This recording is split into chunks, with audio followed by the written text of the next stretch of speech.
ওরে বাপ রে বাপ! তো বন্ধুরা, আজকে আবার চলে এলাম তোমাদের সামনে একটা নতুন ভিডিও নিয়ে। তোমরা দেখতেই পাচ্ছ আমি মাছ ভাজছি।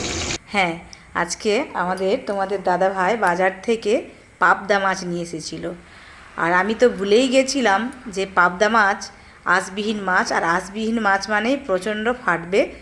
তো প্রথমে আমি একটু কড়াইয়ে বেশি তেল দিয়ে দিয়েছিলাম, তারপর তেলটা কমিয়ে দিলাম, অল্প তেল দিয়ে একদম লো ফ্লেমে গ্যাসটাকে রেখে এই মাছ ভাজতে হয়।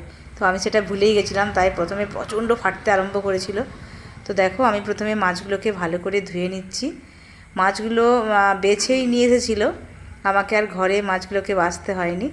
তারপর আমি সামান্য পরিমাণে লবণ এবং হলুদ দিয়ে মাছটাকে ভালো করে মাখিয়ে কিছুক্ষণ রেখে দেব। মাছ থেকে জলটা বেরিয়ে গেলে, এই নুন জলটা, আর মাছটা ভাজা ভালো হয়, সেই জন্য আমি ভালো করে দেখো লবণটা আর হলুদটা মাছটাকে মাখিয়ে দিচ্ছি, মানে মাছের মধ্যে। তারপর আমার এদিকে দেখো কড়াইয়ে তেল গরম হয়ে গেছে। তো এই দেখো, প্রথমে আমি একটু বেশি তেল দিয়ে দিয়েছিলাম, তারপর যা ফাটতে শুরু করেছে অমনি আমি তেল কমিয়ে আবার অল্প তেলে একটা একটা করে গ্যাসটাকে কমিয়ে ভাজতে শুরু করেছিলাম। তো পুরো রান্নাঘর চারিদিকে আমার তেল ছিটকে গেছিলো, এবং এমনকি আমার হাতেও তেল পড়েছে, দু একটা ফোসকাও পড়ে গেছে। তো ভুলেই গেছিলাম যে পাবদা মাছ আঁশবিহীন মাছ। এই দেখো, নুন হলুদ মাখিয়ে নিয়েছি, আর এদিকে আমার কড়াইয়ে তেল গরম হয়েই গেছে। এবার আমি মাছটা ভেজে নেব। তো আমি কিভাবে পাবদা মাছ রান্না করব সেটাই তোমাদেরকে আজ ভিডিও বানিয়ে দেখাচ্ছি।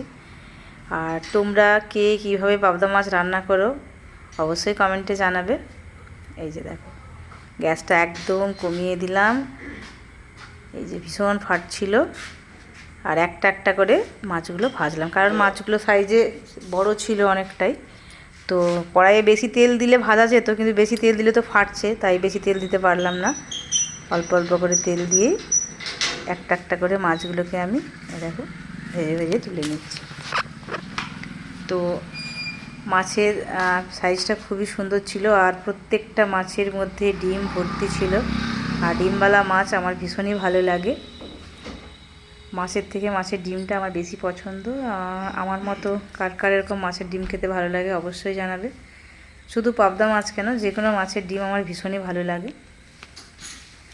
তো দেখো, আমি এভাবে একটা একটা করে প্রত্যেকটা মাছকেই ভেজে নিচ্ছি। অবশেষে একটা একটা করে মাছ আমি ভেজেই নিলাম।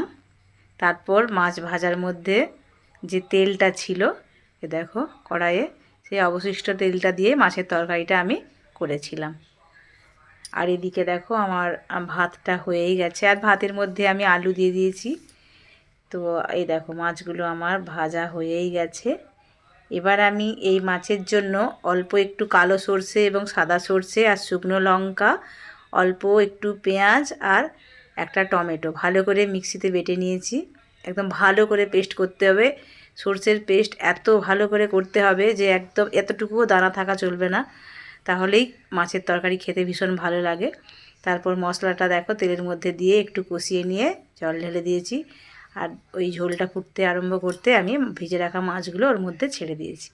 তো এভাবে কিছুক্ষণ গ্যাসের ফ্লেমটাকে লোতে রেখে আমি একটু ফুটিয়ে নিলাম মাছটাকে। তারপর 3-4টে চেরা কাঁচা লঙ্কা ওর মধ্যে দিয়ে দিলাম। তো এই দেখতেই পাচ্ছ আমার পাবদা মাছের ঝাল রেডি। তো তোমরা পাবদা মাছের ঝাল কি দিয়ে বানাও সেটা অবশ্যই জানাবে। আমি তো এভাবেই বানাই, তো ভাবলাম তাই তোমাদের কাছে একটু শেয়ারও করে ফেললাম। যদি আমার ভিডিওটা তোমাদের ভালো লাগে অবশ্যই লাইক কমেন্ট শেয়ার করে দিও। পরে আবার তোমাদের সঙ্গে দেখা হবে নতুন কোনো ভিডিওতে। তো চলো, আজকে এই পর্যন্ত। সবাই ভালো থাকো, সুস্থ থাকো, আর শুভরাত্রি।